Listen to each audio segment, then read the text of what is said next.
আজি মই ওলালোঁ বজাৰলৈ বুলি আহিনমহীয়া ৰ'দত হাতত মোৰ পক' মোবাইলটো লৈ ব্লগাৰৰ ফিল্ডটো ল'লোঁ। এয়া মোৰ বাওঁহাতে আছে বিশাল মেগামাৰ্ট, য'ত পূজাৰ অফাৰৰ নামত 1-2 কেজি চেনি ফ্ৰীতে দি আছে।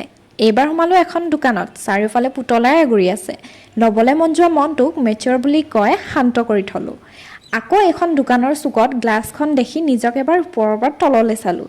বেলেগৰ গ্লাছত নিজক কিবা অলপ বেছি ধুনীয়া দেখি পালোঁ। তিনিচুকীয়াৰ ডেইলি বজাৰৰ ৰাস্তা বুলি ক'লে আজিলৈ বুজি নাপালোঁ কোনফালেদি সোমালে কোনফালেদি ওলাব লাগে। এইটোৱে চাগে মোৰ জীৱনৰ আটাইতকৈ ডাঙৰ ৰহস্য হৈয়ে ৰ'ল। জুৱেলাৰী দোকানত সোমালেই পৰীক্ষাত MCQৰ প্ৰশ্ন অহা যেন পাওঁ। ঘৰৰ পৰা ভাবি নাহিলে ভুল জেগাত টিক মাৰি পাওঁ। বজাৰৰ মাজত কেমেৰা খুলি ভিডিঅ' কৰাটো মোৰ কাৰণে আজি এটা ডাঙৰ চেলেঞ্জ হয়। ৰ'ব, এখেতক চিনাকি কৰাই দিওঁ। এখেতক মই সম্বোধন কৰি বৌ বুলিয়ে মাতোঁ।